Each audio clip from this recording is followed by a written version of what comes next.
Alkyl halide है, अभी open chain ही पढ़ रहे हैं। और मेथड ऑफ प्रिपरेशन में एक और मेथड, अभी तक हम लोग अल्कोहल देख लिए थे, और क्या देखे थे, अल्कीन देख लिए थे, और क्या देखे थे हम लोग, अल्केन से देख लिए थे, और किसी का कुछ, बस इतना ही हुआ। ठीक है, अल्कीन हो गया था, अल्केन हो गया था, अल्कोहल हो गया था, और उसके साथ अलाइलिक हो गया। नेक्स्ट मतलब कि 5th नंबर पे हम चलेंगे। 5th नंबर है Hunsdiecker reaction. It is Hunsdiecker reaction. अब इसका मतलब क्या होता है, ठीक है, वी यूज, इसमें हम लोग यूज करते हैं, we use silver salt of carboxylic acid, of carboxylic acid. Carboxylic acid का हम लोग सिल्वर सॉल्ट यूज करते हैं। कैसा होता है सिल्वर सॉल्ट किसी कार्बोक्सिलिक एसिड का, सिंपल सा चीज देखिएगा। मान लीजिए आपके पास है CH3 CH2 और इसके साथ में यहाँ पे COOH, इसका नाम कोई बताएगा? Propanoic acid. ठीक, जब ये रिएक्शन AgOH के साथ करेगा तो बताइए ये AgOH जो है ये क्या है, एसिड है या बेस है? बेस है। ये बेस है। और इसमें आप बोले अभी प्रोपानोइक एसिड, आप क्या बोले, प्रोपानोइक एसिड। तो जो प्रोपानोइक एसिड है अगर वो सिल्वर हाइड्रोक्साइड के साथ रिएक्शन यानी बेस के साथ रिएक्शन करेगा तो क्या बना के देगा, यहाँ पे एक सॉल्ट, सही बोले, एक सॉल्ट बना के देगा। और यहाँ पे आएगा मेरे पास COOAG और इसके साथ वाटर बाहर रिलीज करेगा। तो ये जो सॉल्ट बना, ये सॉल्ट किसका है, क्या ये कार्बोक्सिलिक का सॉल्ट है? नहीं, सॉल्ट हमेशा मेटल का होता है, सॉल्ट हमेशा मेटल का होता है। तो ये कार्बोक्सिलेट है मगर किसका, सिल्वर का, इसलिए इसको सिल्वर सॉल्ट कहते हैं। ठीक है, तो हम लोग रिएक्शन इसी से कराने वाले हैं, CH3 CH2 COAG। जब इसके साथ रिएक्शन हम लोग कराते हैं, इसके साथ रिएक्शन हम लोग को कराना है किसी एक हैलोजन को, CH3 CH2 और उसके साथ, एक मिनट,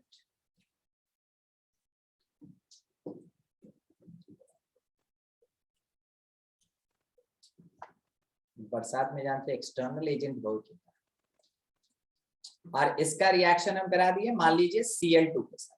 ठीक है, Cl2 के साथ। क्या आप एक बात मानते हैं कि यहाँ पे कभी फ्री रेडिकल नहीं हो सकता? पहला चीज, कोई भी सोचे कि ये फ्री रेडिकल नहीं हो सकता? चलिए, नहीं पता सर, नहीं पता हो सकता है कि नहीं हो सकता है। ठीक है, यहां से देखिएगा, हर चीज पहचानने का कोशिश कीजिएगा। आप रिएक्शन को अगर पहचानेंगे नहीं ना, वो आपके लिए सिर का दर्द बन जाएगा। एजी मतलब क्या, ये इनऑर्गेनिक है या ऑर्गेनिक सब्सटेंस? एजी ऑर्गेनिक। एजी ऑर्गेनिक, कोई मेटल कभी ऑर्गेनिक नहीं होता है, सिंपल सी बात, इनऑर्गेनिक मेटल कभी ऑर्गेनिक नहीं होता है। ठीक है, मगर इसके बाद का जो पार्ट आपको यहाँ से यहाँ तक दिख रहा है, ये बोलिए ऑर्गेनिक सब्सटेंस है, इनऑर्गेनिक सर, ये ऑर्गेनिक है। ऑर्गेनिक। दूसरा और एक बात हम आपको बोलना चाहेंगे, आप अगर नहीं पहचानिएगा ना तो दिक्कत हो जाएगा, आपको पहचानने आना चाहिए। दूसरा बात सुनिएगा, क्या ये जो इधर साइड में बॉक्स बनाए हैं, बॉक्स तक देखिएगा, ये कोवैलेंट पार्ट है? Yes sir. ठीक है, और ये वाला जो है ये आयनिक पार्ट है? Yes sir. क्योंकि मेटल है, तो मेटल क्या करता है कि जल्दी इलेक्ट्रॉन शेयर नहीं करता, वो क्या करता है, इलेक्ट्रॉन डोनेट कर देता है। तो इलेक्ट्रॉन डोनेट कर देगा तो ऑब्वियस सी बात है किस चीज का फॉर्मेशन करेगा, आयनिक सब्सटेंस, आयनिक कंपाउंड। तो ये आयनिक नेचर रखेगा, एजी कैसा, आयनिक नेचर रखेगा। तो देखिए, एक आयनिक एक कोवैलेंट, नेचर डिफर किया इस वाले बॉन्ड के अबाउट, तो ये बॉन्ड काफी वीक होगा, मतलब बहुत ज्यादा रिएक्टिव होगा। वीक होना मतलब बहुत ज्यादा रिएक्टिव। अब CCl4 क्या करता है, CCl4 एक सॉलिड सॉल्वेंट होता है, आपको कभी बताए थे? नहीं, अरे कभी हम आपको नमक और आटा का कहानी सुनाए थे? No sir. नहीं, नो सर। ठीक है, तो समय आ गया है थोड़ा 1 मिनट के लिए। ठीक है, देखिए CH3 CH2 Ag जब Cl2 के साथ रिएक्शन करता है in presence of CCl4 as solid solvent, तो यहाँ पे ये नॉन पोलर सॉल्वेंट भी होता है, non polar solvent, non polar solvent. तो जाके ये फॉर्मेशन करता है CH3 CH2 Cl का, और इसके साथ AgCl एज बाई प्रोडक्ट निकल जाएगा और CO2 रिलीज करता है। कहने का मतलब क्या हो गया कि in this process formed alkyl halide contain one carbon less than this silver salt, one carbon less than this silver salt। Silver salt के पास आप यहाँ देख रहे हैं कि 3 कार्बन है, मगर क्या होता है कि CO2 इसमें से रिलीज होता है, CO2 रिलीज करता है, इस कारण से अपना जो अल्काइल हैलाइड बनेगा वो केवल 2 कार्बन का ही बनेगा, यानी कि हमेशा 1 कार्बन ही लेस रहेगा। आप इसको ऐसे भी कह सकते हैं कि इट इज डीकार्बोक्सिलेशन रिएक्शन। जब कभी भी डीकार्बोक्सिलेशन रिएक्शन होता है वैसे केस में लॉस ऑफ CO2 होता है, since there is loss of, उसको बंद करो, there is loss of 1 mole of CO2, 1 mole of CO2। जब कभी भी 1 मोल कार्बन डाइऑक्साइड का लॉस होता है हमेशा रिएक्शन को हम लोग कहते हैं डीकार्बोक्सिलेशन रिएक्शन। एक और इसी में पार्ट, बाय द वे अगर हम लोग कभी यूज कर दें CH3 C double bond OOH, it is the carboxylic acid, इसके साथ AgOH यूज किया गया, इसके साथ में अगर हम लोग बाय द वे रिएक्शन कराने के लिए Br2 डाल देते हैं और इसमें हम लोग CCl4 को एज सॉल्वेंट यूज करते हैं, या फिर यहाँ एसीटोन को भी यूज किया जा सकता है इन केस ऑफ ब्रोमीन। अगर आप यूज करते हैं तो वैसे केस में क्या होगा कि सबसे पहले Ag जो है वो इस जगह पे आके अटैच होगा, हाइड्रोजन जो है वो OH को लेके जाएगा, यानी पहले स्टेप के रिएक्शन में फॉर्मेशन होगा सिल्वर सॉल्ट का। सिल्वर सॉल्ट स्टार्टिंग में अपने इनिशियल स्टेज में नहीं एग्जिस्ट करता है, ये प्लस और माइनस, ये प्लस माइनस बताता है आपको कि यहाँ पे एक आयनिक कैरेक्टर है, एक आयनिक बॉन्ड का फॉर्मेशन हो रहा है। जब ये रिएक्शन करेगा Br2 के साथ in the presence of CCl4 और एसीटोन, तो क्या होगा, आप ब्रोमीन ही यूज करेंगे मगर सॉल्वेंट में आपका CBr4 नहीं होगा, क्योंकि CBr4 का फॉर्मेशन कभी नहीं हो सकता। CBr4 का फॉर्मेशन नहीं हो सकता, तो ये सॉल्वेंट की तरह काम कर रहा है जिसको आप यहाँ रिएक्शन में यूज नहीं कर रहे हैं। इसलिए ये नहीं सोचना है कि Br2 यूज कर रहे हैं तो यहाँ CBr4 होगा, यहाँ हमेशा CCl4 ही सॉल्वेंट की तरह बिहेव करेगा। उसके बाद क्या हुआ कि यहाँ से Ag जो है वो Br को लेके अलग चला गया और Br इसका प्लेस ऑक्युपाई करेगा, तो कुछ इस टाइप का होगा कि CH3 के साथ आके जुड़ेगा Br, 1 मोल CO2 का लॉस होगा और 1 मोल AgBr बाहर निकल जाएगा। ठीक है, ये AgBr जो होता है ये CCl4 या एसीटोन के अंदर डिसॉल्व नहीं हो पाता है क्योंकि ये पोलर है और ये नॉन पोलर है। AgBr कैसा, पोलर, और CCl4 कैसा, non polar. AgBr is ionic compound और जो CCl4 होता है ये नॉन पोलर होता है, ये नॉन पोलर होता है। ठीक है, देयरफॉर इजीली, क्योंकि ये डिसॉल्व नहीं हो सकता है, therefore easily can be separated, इस कारण से इजीली हम लोग उसको सेपरेट कर पाते हैं। और अगर इजीली सेपरेट हो पाएगा therefore reaction moves in forward direction, इस कारण से रिएक्शन जो है वो फॉरवर्ड डायरेक्शन में मूव करता रहता है। Reaction moves in forward direction, इसलिए रिएक्शन फॉरवर्ड डायरेक्शन में मूव करता रह जाता है। ये चीज CO2 क्योंकि गैस है इस कारण से ये बाहर निकल जाता है, तो अपने कंटेनर में केवल और केवल अल्काइल हैलाइड बच जाता है और वो भी अपने प्योर फॉर्म में बचता है। ठीक है, अपने प्योर फॉर्म में। अगर हम लोग इसमें आयोडीन को यूज करें तो आयोडीन के लिए भी हम लोग है ना सेम जैसा Br के लिए लेके चले थे वही कंडीशन लेके चले। नेक्स्ट, इसी में आप ये भी समझ लें कि aryl halide also can be prepared by this method. हम आपको अल्काइल हैलाइड अभी पढ़ा रहे हैं, अराइल नहीं पढ़ा रहे हैं, मगर क्योंकि है ना इस मेथड में इसको भी अप्लाई किया जा सकता है, इसलिए आपको एडिशनल बता दिया जाता है। Aryl halide also can be prepared by this method. कौन सा मेथड? इस मेथड का नाम है हुंसडिकर रिएक्शन।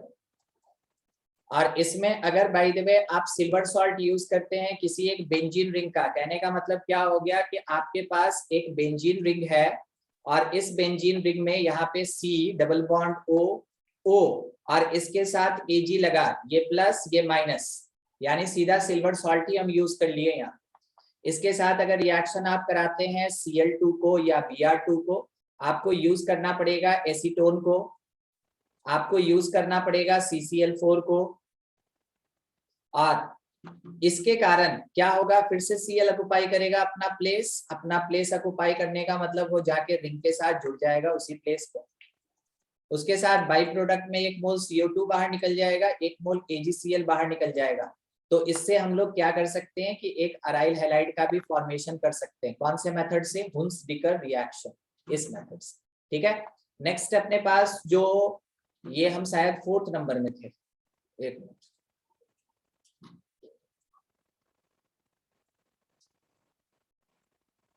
फिफ्थ नंबर में थे, नेक्स्ट 6th नंबर। चलो देखिए 6th नंबर जो मेथड ऑफ प्रिपरेशन में यूज होने वाला मेथड है, ये होता है halide exchange method. Halide exchange method. Halide exchange कहने का मतलब है कि जो इजीली हेलो अल्केन बन सकता है उसको बना लिया गया, और उसके बाद क्या होता है कि दूसरे हेलोजन को उसके प्लेस पे पुट किया जाता है। ठीक है, दूसरे हेलोजन को उसके प्लेस पे पुट करते हैं। इसका एक और नाम है, it is also called Finkelstein reaction. ठीक है, इसको फिंकेलस्टीन भी कोई कहता है, फिंकेलस्टाइन भी कोई कहता है, प्रोनाउंसिएशन आपकी मर्जी।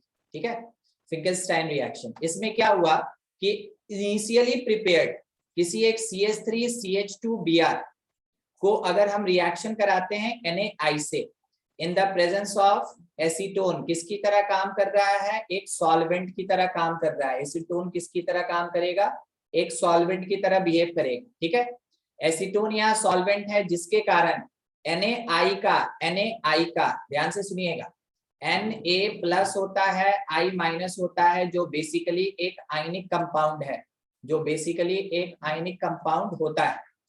बट इन एसीटोन क्या होता है? Na plus get less reactive, ये लेस रिएक्टिव बन जाता है। कारण है कि आप इसको डाल के रखें ऑर्गेनिक सॉल्वेंट के अंदर। Acetone is organic solvent. Acetone का मतलब CH3 C double bond O CH3 होता है। ठीक है, इस कारण से हम लोग जब ऑर्गेनिक सॉल्वेंट के अंदर इसको डालेंगे तो Na प्लस का रिएक्टिविटी घट जाएगा, और इस कारण से I माइनस का रिएक्टिविटी बढ़ जाएगा। तो I माइनस का रिएक्टिविटी बढ़ने के कारण वो Br को रिप्लेस कर देता है, टोटली सब्स्टिट्यूशन, Br को रिप्लेस कर देता है, और यहाँ फॉर्मेशन करता है CH3CH2I का। और उसके बाद क्योंकि Br माइनस बाहर निकला, जिसका आयनिक कैरेक्टर ज्यादा होता है, वो Na प्लस के साथ जुड़ के NaBr बनाता है। वो Na प्लस के साथ जुड़ के NaBr का फॉर्मेशन करेगा। तो यहाँ पे क्या हुआ कि हम लोग लेके चले थे इथाइल ब्रोमाइड, और Na से रिएक्शन करा के, सोडियम आयोडाइड से रिएक्शन करा के हम लोग कन्वर्ट कर दिए उसको इथाइल आयोडाइड में। तो जब कभी भी हैलोजन को एक प्लेस से हटा के दूसरे प्लेस पे पुट किया जाता है, then it is simply called halide exchange method, जिसके कारण एक अल्काइल हैलाइड को लेके एक अल्काइल हैलाइड को लेके दूसरे अल्काइल हैलाइड का फॉर्मेशन किया जाता है। दूसरे अल्काइल हैलाइड का फॉर्मेशन किया जाता है। ठीक है, ये कहलाता है फिंकेलस्टाइन रिएक्शन। ये बेसिकली यूज होता है हमेशा आयोडाइड बनाने में। चलिए अल्केन वाला पार्ट हम लोग देख लिए थे, उसके साथ में और हम लोग एक और कुछ बच रहा है अपने पास। नेक्स्ट स्वार्ट्स रिएक्शन, ठीक है, ध्यान रखिएगा, it is Swarts reaction. Swarts reaction particularly use होता है, used for formation of alkyl fluoride, alkyl fluoride, ये अल्काइल फ्लोराइड के लिए यूज होता है। अब स्वार्ट्स रिएक्शन में क्या होता है, स्वार्ट्स रिएक्शन में कभी भी आप किसी भी रीएजेंट या कहे तो सबस्ट्रेट को, किसी भी एक सबस्ट्रेट, ठीक है, एक सबस्ट्रेट को आप अगर फ्लोरीन के साथ रिएक्शन कराते हैं तो वैसे केस में एक्सप्लोसिव रिएक्शन हो जाएगा, एक्सप्लोसिव रिएक्शन हो जाएगा। कारण क्या है कि बहुत ज्यादा ह्यूज अमाउंट में एनर्जी रिलीज होता है। तो इस एक्सप्लोजन को रोकने के लिए क्या किया जाता है कि F2 के रिएक्टिविटी को कम कर दिया जाता है। अगर F2 का रिएक्टिविटी कम करना है तो वो कभी AgF के साथ आएगा, कभी वो HgF के साथ आएगा, कभी वो Hg2F2 के फॉर्म में आएगा, कभी वो SbF2 के फॉर्म में आएगा, ठीक है, ये इन सब फॉर्म्स में आता है। कहने का मतलब है कि फ्लोरीन के साथ डायरेक्ट रिएक्शन नहीं कराते, फ्लोरीन के साथ डायरेक्ट रिएक्शन नहीं कराते, तो क्या कराते हैं, किसी एक मेटल फ्लोराइड के साथ रिएक्शन कराते हैं। अभी जितना कंपाउंड आपके सामने लिखे हैं इन सब में देखिए एक कॉमन बात चल रहा होगा, मेटल फ्लोराइड के साथ हम लोग रिएक्शन करवाते हैं, मेटल फ्लोराइड के साथ रिएक्शन कराते हैं। तो मेटल फ्लोराइड में क्या होता है कि फ्लोरीन का जो रिएक्टिविटी है वो कम हो जाता है, वो कम हो जाता है।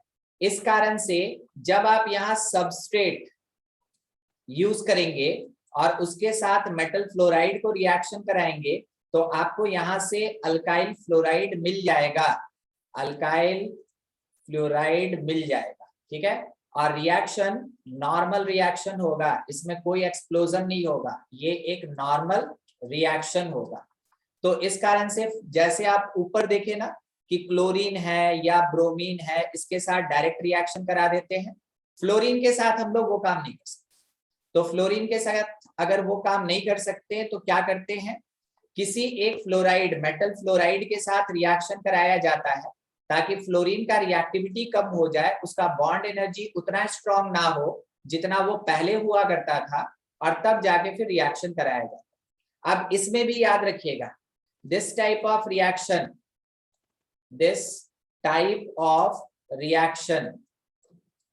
is हैलोजन या हैलाइड एक्सचेंज रिएक्शन ही होता है। ये रिएक्शन भी हैलाइड एक्सचेंज रिएक्शन, मगर इसको फिंकलस्टाइन इसलिए नहीं कहते हैं क्योंकि जब फिंकलस्टाइन रिएक्शन आया था वो फ्लोरीन के बारे में कुछ नहीं बोले, बाद में स्वार्ट्स जब इसको कैलकुलेट किए, मतलब इसका रिएक्शन करवाए, तब जाके उनके नाम के बेसिस पर्टिकुलरली फॉर फ्लोरीन इसको स्वार्ट्स रिएक्शन कहते हैं। जब आप यहाँ पे रिएक्शन कराएंगे CH3 समथिंग CH2 किसी एक Cl या Br ले ले ज्यादा सूट करेगा, ठीक है, और इसके साथ अगर आप AgF का रिएक्शन कराते हैं तो वैसे केस में फ्लोरीन क्या होगा कि ब्रोमीन का जगह ले लेगा और ब्रोमीन जो है वो फ्लोरीन का जगह ले लेगा। ये हो गया हैलाइड एक्सचेंज, और तब कहीं जाके आपको CH3 CH2F का फॉर्मेशन होता हुआ दिखेगा और बाहर से साइड प्रोडक्ट आपको मिल जाएगा AgBr, ठीक है। तो ऐसे हम लोग स्वार्ट्स रिएक्शन को यूज करते हैं। कारण क्या होता है ये याद रखें कि जो फ्लोरीन और फ्लोरीन का बॉन्ड डिसोसिएशन एनर्जी है वो लगभग 447 किलोजूल पर मोल के बराबर होता है, ये भी है ना अपने आप में क्वेश्चन। और कार्बन का जो बॉन्ड एनर्जी है वो 347 पॉइंट में कुछ 23 रहता है, उतना मायने नहीं रखता है, किलोजूल पर मोल के बराबर होता है। अगर बाय द वे आप इस बॉन्ड को तोड़ने के लिए एनर्जी इसको देते जाएंगे, जहां वो 347 से ऊपर गया आपका जो सबस्ट्रेट है वो अपना आइडेंटिटी लूज कर जाएगा क्योंकि कार्बन बॉन्ड ब्रेक कर जाएगा, ठीक है। तो ये हो गया बॉन्ड डिसोसिएशन एनर्जी, ये क्या है, बॉन्ड डिसोसिएशन एनर्जी, ठीक है, किसका, ऑफ F2, और ये है बॉन्ड डिसोसिएशन एनर्जी, ठीक है, for C bond C, for C bond C। तो क्या होता है कि if applied heat, if applied heat is more than 347, then C bond C get dissociated, ये dissociate कर जाता है, get dissociated, hence substrate, जो substrate आप यूज किए थे कंपाउंड बनाने के लिए, loses its identity, वो अपना आइडेंटिटी, वो अपना कैरेक्टरिस्टिक लूज कर जाएगा। इस कारण से हम लोग कभी भी F2 को डायरेक्टली रिएक्शन में इन्वॉल्व नहीं करते। ये हो गया केमिस्ट्री का भाषा, ठीक है। चलिए, जब इतना हम लोग पढ़ लिए हैं, शॉर्ट्स रिएक्शन भी हो गया, अब अपने पास एक क्वेश्चन ऐसा है कि बाय द वे एक बेंजीन रिंग है, एक बेंजीन रिंग है, और इस बेंजीन रिंग में जुड़ा हुआ है यहाँ से एक बॉन्ड, सॉरी ये इधर गया, ये इधर गया, यहाँ पे, फिर उसके बाद यहाँ H है और इस प्लेस पे एक H है, ऊपर एक H है, ये रिएक्शन कर रहा है HBr के साथ, HBr के साथ। यहाँ पे अपना रिक्वायर्ड प्रोडक्ट क्या हो, जब आपका आंसर आ जाए आप अपना आंसर बता दीजिए। सिंपल, यहाँ पे एडिशन रिएक्शन होगा। Yes sir, electrophilic addition. Yes, यहाँ पे एक एडिशन रिएक्शन होगा जिसके कारण कि एक H और Br इन दोनों सेंटर पे जाके जुड़ेगा और ज्यादा कुछ नहीं होने वाला। अब इसमें क्या है कि जो लेफ्ट साइड में आप देख रहे हैं, यहाँ पे एक हाइड्रोजन है और यहाँ पे 2 हाइड्रोजन। तो अकॉर्डिंग टू मार्क रूल, जो मेरा Br है वो ऐसे प्लेस पे जाएगा जहां पे लेस नंबर ऑफ हाइड्रोजन, तो Br जाएगा इस प्लेस पे, जिसके कारण कि आपको जो प्रोडक्ट मिलेगा वो कुछ ऐसा होगा। तो यहाँ से मान लीजिए एक बॉन्ड आया था, ये इधर गया था, एक ऊपर H था, एक यहाँ H था, एक यहाँ H था, ऐसे इस प्लेस पे आके जुड़ जाएगा Br और इस प्लेस पे H आके जुड़ जाएगा। बस यही आपका प्रोडक्ट बनेगा, ठीक है। चलिए नेक्स्ट पार्ट देखते हैं। नेक्स्ट अपने पास है physical property. Method of preparation खत्म हो गया अल्काइल हैलाइड का।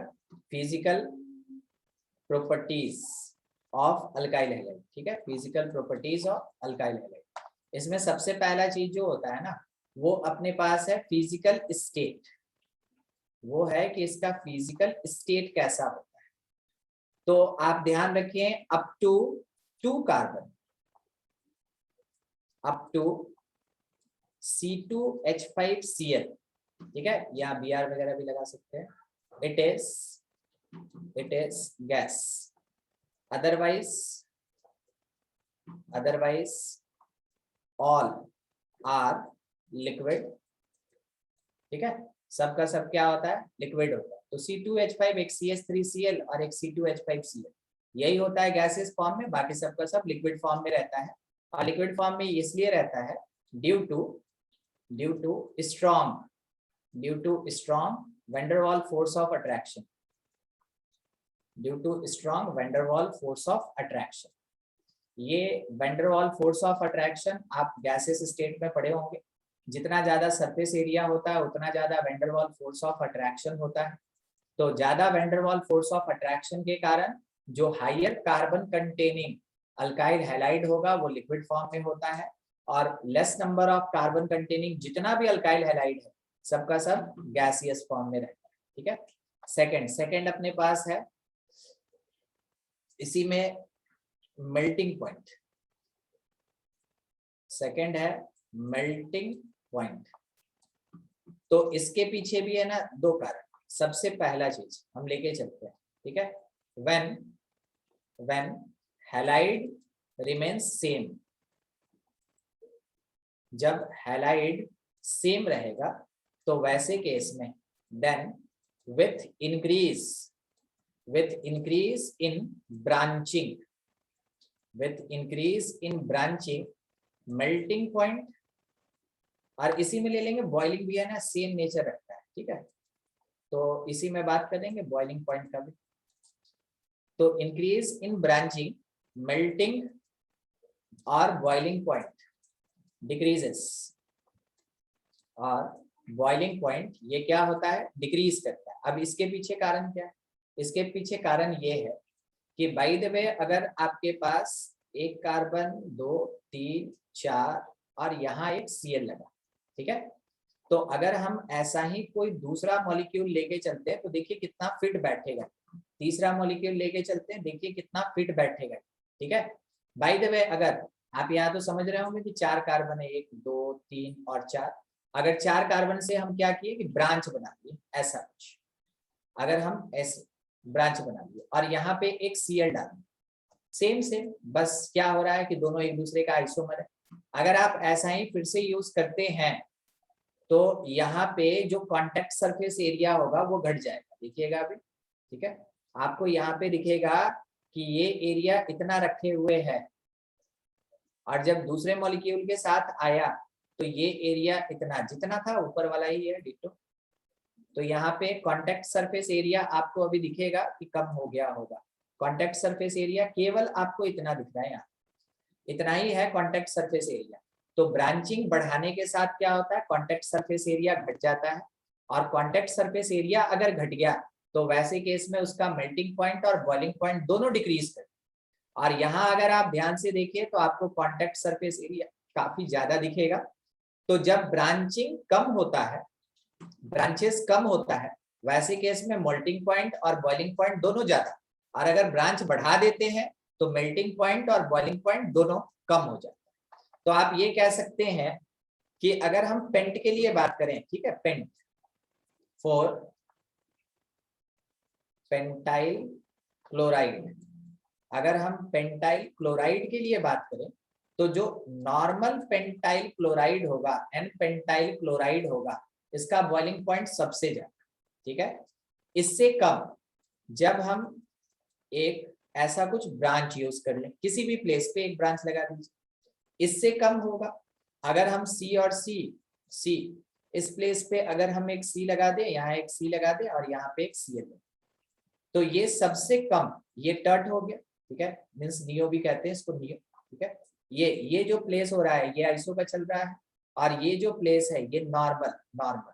तो ऐसे केस में जब कभी भी हम लोग अल्काइल हैलाइड का फॉर्मेशन करेंगे तो देखिए फर्स्ट वाले में एक भी ब्रांच नहीं है, सेकंड वाले में एक ब्रांच है, थर्ड वाले में 2 ब्रांच, ठीक है। तो ब्रांच इंक्रीज करने के साथ बॉइलिंग पॉइंट क्या होता जाएगा, डिक्रीज करता जाएगा, बॉइलिंग पॉइंट डिक्रीज करता जाएगा, boiling point decreases, boiling point decrease करता जाएगा, ठीक है। जैसे जैसे हम लोग ब्रांच को बढ़ाते जाएंगे वैसे वैसे अपना जो बॉइलिंग पॉइंट है वो क्या होगा, डिक्रीज करता जाएगा, जैसे जैसे ब्रांच बढ़े। चलिए नेक्स्ट पार्ट, इसी में second number, B number, when halogen remains same, when halogen remains same,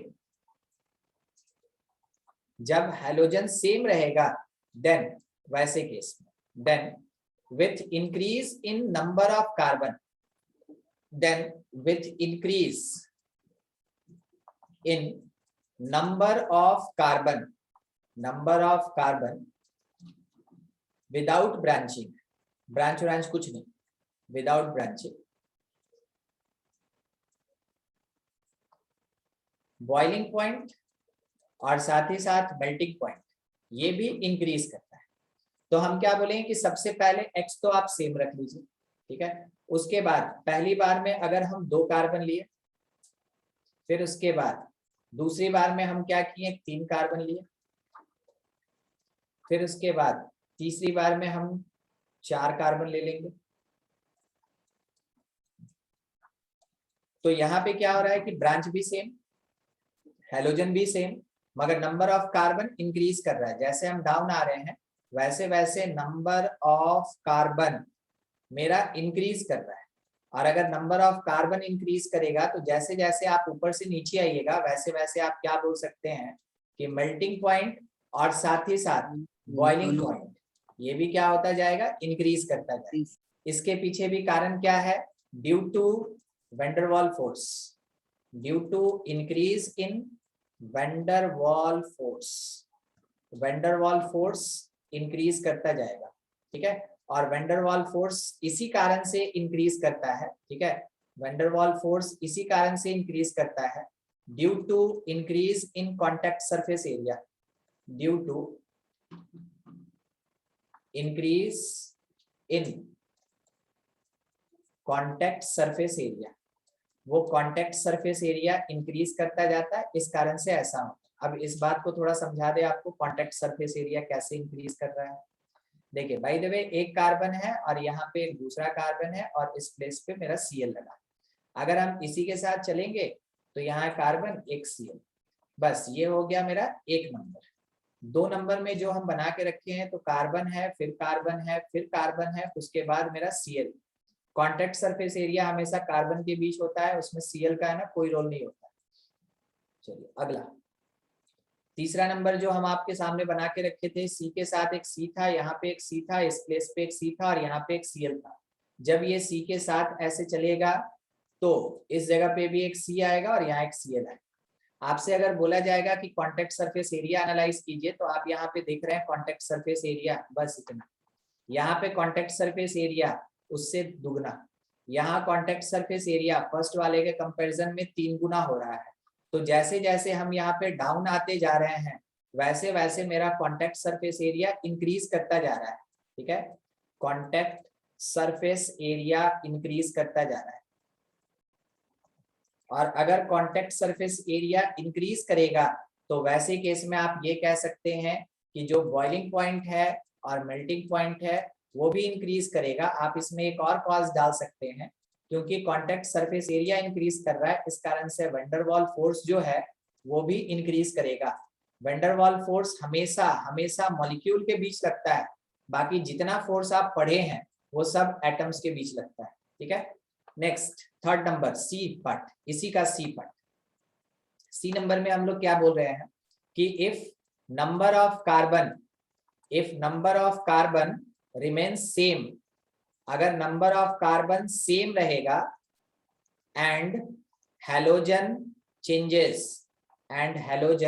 changes, तो वैसे केस में देन मेल्टिंग पॉइंट और साथ ही साथ जो बॉइलिंग पॉइंट होता है वो इंक्रीज करेगा, increases with increase in size of halogen, increase in size of halogen. जैसे जैसे हैलोजन का साइज बढ़ता जाएगा वैसे वैसे फिर से बात वही है, कॉन्टैक्ट सरफेस एरिया बढ़ता जाएगा। और अगर कॉन्टैक्ट सरफेस एरिया बढ़ जाएगा इसका मतलब है कि उसका मेल्टिंग पॉइंट और बॉइलिंग पॉइंट इंक्रीज कर जाएगा। तो आप समझ रहे हैं कि अगर हम 3 कार्बन पे हमेशा बात करें तो F को बीच में लाना ही नहीं, Cl, फिर उसके बाद यहाँ पे 3 कार्बन ही लेके चलेंगे Br, फिर 3 कार्बन ही लेके चलेंगे और यहाँ आयोडीन। ऊपर से नीचे आते समय size of halogen increases, size of halogen increases. और अगर ये साइज ऑफ हैलोजन इंक्रीज कर रहा है इस कारण से आप ये कह सकते हैं कि कॉन्टैक्ट सरफेस एरिया इंक्रीजेस। और कॉन्टैक्ट सरफेस एरिया अगर इंक्रीज कर गया इसका मतलब ये है कि वैंडरवाल फोर्स इंक्रीजेस, और वैंडरवाल फोर्स बढ़ने का मतलब ये हो गया कि मेल्टिंग पॉइंट या बॉइलिंग पॉइंट जो है वो भी इंक्रीज करता जाएगा। जितना ज्यादा वैंडरवाल फोर्स उतना ज्यादा बॉइलिंग पॉइंट उतना ज्यादा मेल्टिंग पॉइंट होता है। ठीक है, कारण आपके सामने है कि क्लोरीन का साइज इतना छोटा होता है, जो क्लोरीन के कांटेक्ट में आएगा तो इतना कम रहेगा। ब्रोमीन उससे थोड़ा सा बड़ा होता है तो कांटेक्ट सरफेस एरिया बढ़ गया। आयोडीन काफी बड़ा होता है, इस कारण से इसका लार्ज कांटेक्ट एरिया होगा। ठीक है, इस कारण से मेल्टिंग और बॉइलिंग पॉइंट दोनों इफेक्ट होता है। और सब के लिए आपको बस एक ही बात ध्यान में रखना है कि जो क्या बोले हम उसमें, हैलोजन का साइज है यानी वैंडरवाल फोर्स, जो वैंडरवाल फोर्स है, अगर वैंडरवाल फोर्स इंक्रीज कर गया इसका मतलब है कि जो मेल्टिंग पॉइंट है और जो बॉइलिंग पॉइंट है वो भी क्या होगा, इंक्रीज करता जाएगा। सबसे जनरल टेंडेंसी यही होता है, एक होता है जनरल कॉन्सेप्ट और एक होता है थोड़ा टेक्निकल या केमिस्ट्री का कॉन्सेप्ट। अब दूसरा एक और बात सुनिए, थोड़ा स्टार वाला बात है। ठीक है, इन केस ऑफ, ध्यान रखिएगा, in case of polar solvent, in case of polar solvent like water, अगर आप इसमें यूज करते हैं तो एक बात का ध्यान रखिए कि अगर हम पोलैरिटी में बात कर रहे हैं, इससे ऊपर हम नॉन पोलैरिटी में बात कर रहे थे, इसलिए केवल वेंडरवॉल चलता है। अब क्या होगा कि जो CH3F होता है, ठीक है, ये मैक्सिमम बॉइलिंग पॉइंट रखता है, ध्यान रखिए, मैक्सिमम बॉइलिंग पॉइंट। CH3Cl थोड़ा लेस, ठीक है, लेस बॉइलिंग पॉइंट, ऐसा। अब ये घटता जाए, ठीक है। अब इसमें अगर आप Br और I में बात करेंगे तो ये चलेगा। पहले हम इन दोनों पे बात करें क्योंकि ये दोनों उतना जनरल नहीं होता है। तो ऐसा क्यों होता है सर, ठीक है, ध्यान रखिएगा। फ्लोरीन, कारण ये है, fluorine is able to form hydrogen bond, is able to form hydrogen bond, ये हाइड्रोजन बॉन्ड बनाने के लिए एबल होता है, ठीक है। और क्लोरीन का इस कारण से लेस बॉइलिंग पॉइंट होता है कंपैरिजन टू फ्लोरीन। तो कहाँ आप यूज कर रहे हैं, किस तरीके से यूज कर रहे हैं, वो आपके क्वेश्चन में बताया रहता है। अगर आप केमिस्ट्री का क्वेश्चन अच्छे से पढ़े तो आपको अगर बता दिया गया कि आप इसको पोलर सॉल्वेंट की तरह यूज कर रहे हैं या पोलर सॉल्वेंट के अंदर यूज कर रहे हैं, तो वैसे केस में ध्यान रखिएगा सबसे ज्यादा बॉइलिंग पॉइंट किसका हो जाएगा, CH3F का। क्यों? क्योंकि मेरा जो फ्लोरीन एटम है वो हाइड्रोजन बॉन्ड बनाने के लिए एबल है। तो ओवरऑल क्या करें सर, ओवरऑल तो मेरे पास एक कंफ्यूजन आ गया। देखिए ओवरऑल ध्यान रखिएगा, CH3F सबसे ज्यादा बॉइलिंग रखता है, उसके बाद CH3I रखेगा, उसके बाद CH3Br रखेगा, और सबसे कम CH3Cl होता है, ठीक है। कारण है कि ये गैसियस स्टेट में भी पाया जाता है।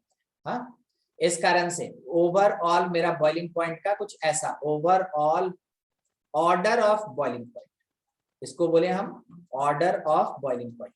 यही सब एक कारण होता है। अगर आप अपने दिमाग में ये बिठा के रखते हैं कि हमको केवल क्या करना है कि बॉन्ड पोलैरिटी पे चलना है और केवल हमको क्या करना है, वेंडरवॉल फोर्स पे चलना है, तो जब आप ऐसा कोई भी आंसर देखते हैं जो आपसे नहीं मैच करता है, आपको लगता है ना, आपको आपसे क्वेश्चन नहीं, ठीक है, आपको लगता है, मगर आप है ना ओवरऑल समझते ही नहीं है कि कहाँ पे कौन सा फैक्टर इफेक्टिव होता है।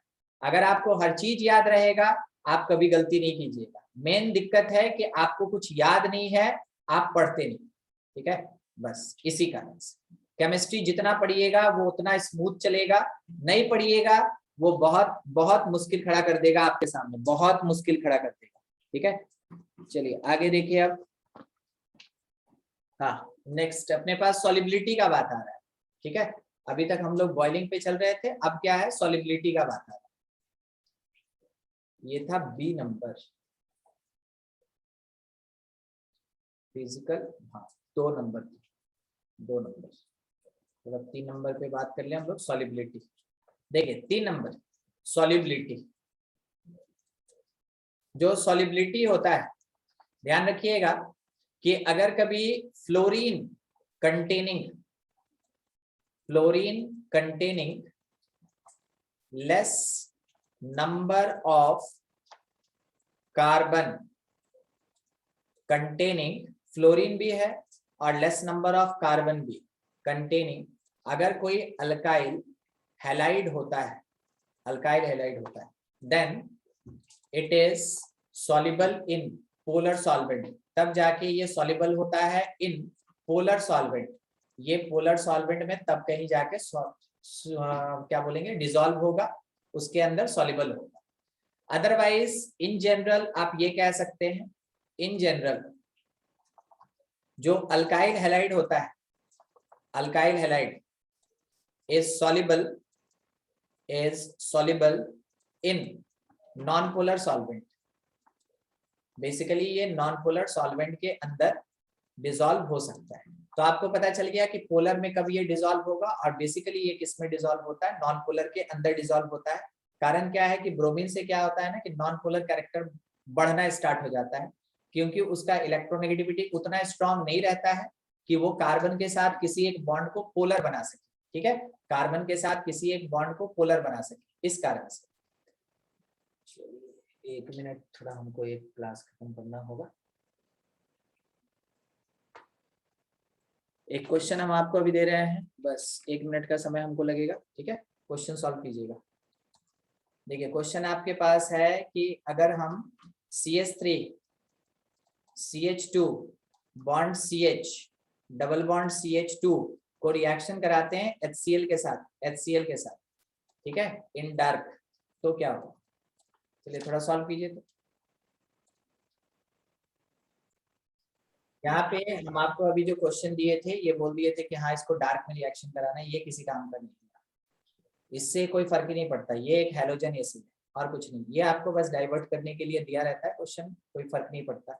सिंपल यहाँ पे एडिशन रिएक्शन होगा, सिंपल एडिशन रिएक्शन होगा और प्रोडक्ट आपको मिलेगा CH3 CH2 CH और सिंगल बॉन्ड CH2। जैसा मार्क एडिशन है उसी के अकॉर्डिंग Cl जाएगा इधर वाले कार्बन पे और H जाएगा इस वाले कार्बन पे। इट इज द प्रोडक्ट और ज्यादा कुछ नहीं, बस ये प्रोडक्ट है, ठीक है। चलिए नेक्स्ट अभी हम लोग किस चीज पे डिस्कशन कर रहे थे, सॉल्युबिलिटी पे। तो सॉल्युबिलिटी आपको बता दिया कहाँ क्या होता है। फोर्थ अपने पास है डेंसिटी। तो डेंसिटी एकदम है ना जस्ट लाइक मेल्टिंग पॉइंट, ये किसकी तरह होता है? मेल्टिंग पॉइंट की तरह होता है। और मेल्टिंग पॉइंट किसके ऊपर रिलाई करता है? Van der Waals force. कहने का मतलब है कि मोर वैन डर वाल फोर्स, इसका मतलब हो गया मोर डेंसिटी, इसका मतलब है डेंसिटी ज्यादा होगा। तो यहाँ पे अगर हम लोग बात करें तो Ri का डेंसिटी आयोडीन के साथ सबसे ज्यादा, इससे कम हो जाएगा किसका? Br का, और सबसे कम किसका हो जाएगा? Cl का, ठीक है। F का हम लोग कंपैरिजन नहीं करते, वो जनरल नेचर नहीं रखता। तो ये होता है डेंसिटी का कैरेक्टर। 5 नंबर अपने पास है स्टेबिलिटी। अगर हम स्टेबिलिटी में बात करें तो इसको दो पार्ट में डिवाइड करते हैं। सबसे पहला इन पोलर फेज अगर हम डिस्कस करें, पोलर फेज में अगर हम डिस्कस करते हैं तो सबसे ज्यादा रिएक्टिव जो होता है वो होता है अपना RF, ठीक है। तो RF सबसे ज्यादा रिएक्टिव होगा, इससे कम RCl होगा और इससे कम हो जाएगा RBr और सबसे कम होता है RI। और अगर हम लोग बात करते हैं इन नॉन पोलर मतलब कोवैलेंट फेज कहने का मतलब है कि कंडीशन क्या दिया है, उसके साथ रिएक्शन करने वाला कौन है, उसमें सॉल्वेंट क्या है, या उसके साथ जो अटैकिंग एजेंट और एक्स्ट्रा जुड़ा है, या जो कैटलिस्ट लगा है, वो सब चीज, उसी को हम लोग है ना फेज कहते हैं कि कंडीशन क्या दिया है। अगर कोवैलेंट फेज में हम डिस्कशन करें तो सबसे ज्यादा रिएक्टिव इसमें RI ही होता है, ठीक है। इससे कम होता है RBr, इससे कम होता है RCl और सबसे कम होता है RF। इसके पीछे कारण क्या है ना? Due to decrease in bond length, क्योंकि बॉन्ड लेंथ डिक्रीज करता जाता है और हम लोग ये जानते हैं कि मोर बॉन्ड लेंथ, अगर बॉन्ड लेंथ ज्यादा होगा इसका मतलब ये हो गया वो मोर रिएक्टिव होगा, क्योंकि उसका बॉन्ड डिसोसिएशन एनर्जी कम होता है। तो जितना ज्यादा बॉन्ड लेंथ होगा उतना ज्यादा उसका रिएक्टिविटी होगा। मगर बॉन्ड लेंथ रिएक्टिविटी कहाँ पे डिसाइड करता है? बॉन्ड लेंथ डिसाइड करता है रिएक्टिविटी इन कोवैलेंट कंडीशन या कोवैलेंट फेज। जैसे C और I इतनी दूर, C और Br लगभग इतनी दूर, C और Cl लगभग इतना, और C और F बस इतना ही। तो जितना लंबा बॉन्ड होगा टूटना उतना ही ज्यादा आसान। तो आप ये कह सकते हैं कि इन पोलर या आयनिक, इन पोलर और आयनिक कंडीशन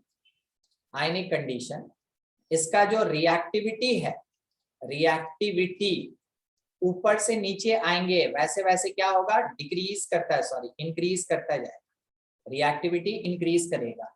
और अगर हम लोग बात करते हैं इन कोवैलेंट फेज या कोवैलेंट कंडीशन, कोवैलेंट यानी नॉन पोलर, इस कंडीशन में अगर हम बात करते हैं तो रिएक्टिविटी जो होगा वो जब हम लोग ऊपर से नीचे आ रहे हैं, ध्यान रखिएगा ऊपर से नीचे आ रहे हैं, वैसे केस में क्या होगा? डिक्रीज करता जाएगा।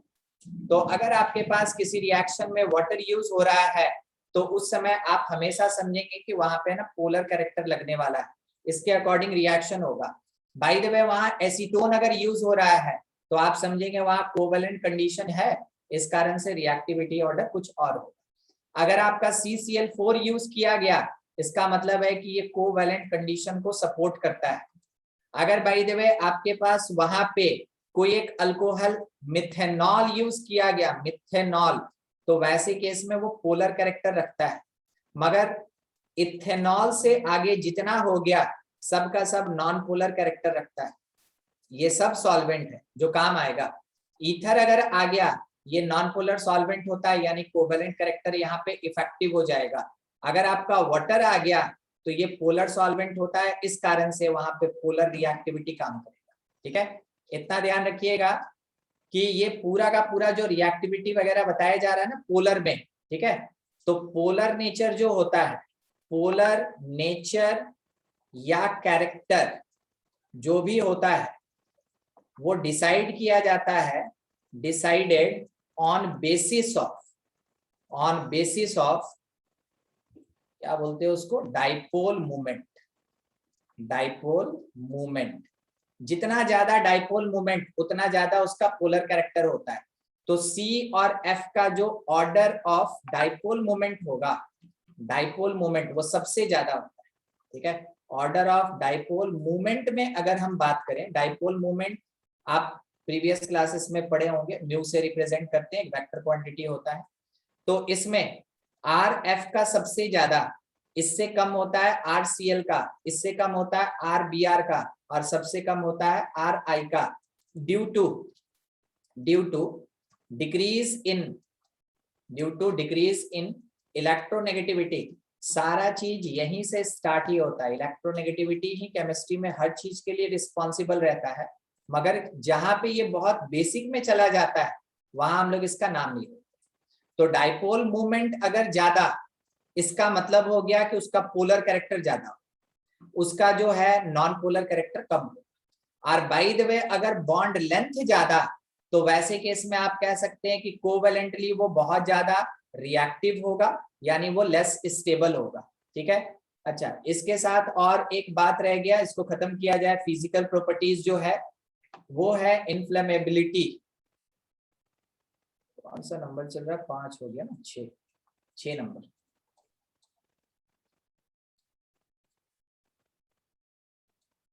इन्फ्लेमेबिलिटी कहने का मतलब आग लगने का क्षमता। ठीक है, किस में होता है ज्यादा, किस में कम होता है। हमेशा ध्यान रखिएगा, alkyl halides are less inflammable comparison to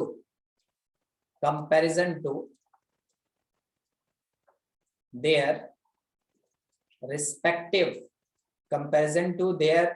respective alkane. जिस अल्केन से वो बना है उसके कंपैरिजन में जो अल्काइल हैलाइड होगा, कोई भी हैलोजन डाल, सबसे ज्यादा इफेक्टिव क्लोरीन होता है। अगर आप अल्काइल हैलाइड उसके कंपैरिजन में लेंगे तो अल्काइल हैलाइड लेस इन्फ्लेमेबल होगा और अल्केन ज्यादा इन्फ्लेमेबल होता है। इस कारण से आप अगर नाम कभी सुने होंगे विनाइल क्लोराइड का, नहीं सुने हैं आप, नहीं सुने हैं, हम आपको बता रहे हैं आप क्या सुने हैं। आप सुने हैं पॉलीविनाइल क्लोराइड, नहीं सर ये भी हम नहीं सुने हैं, रुकिए हम आपको बता रहे हैं कि अभी आप क्या सुने हैं, बस वही चीज हम लेके आ रहे हैं। आप नाम सुने हैं PVC का, PVC बोर्ड। ठीक है, जितना भी वायर अभी बनता है उन सब का जो कवर बाहर में होता है ना, प्लास्टिक टाइप दिखता है, वो सब का सब PVC होता है, वो सब का सब PVC होता है। ठीक है, और दूसरा जो बोर्ड हम लोग के घर में लगता है, इलेक्ट्रिक का जो बोर्ड लगता है वो भी PVC का होता है। ठीक है, पॉलीविनाइल क्लोराइड वो भी PVC का होता है। ये ऐसा होता है, इस टाइप से बॉन्ड। ये हो गया इसका मोनोमर, और अगर इसी को हम लोग यूज कर लेते हैं तो ये बन जाता है पॉलीमर, और वही पॉलीमर कहलाता है पॉलीविनाइल क्लोराइड, वही कहलाता है पॉलीविनाइल क्लोराइड। ठीक है, इसी को कहते हैं PVC। आप जो भी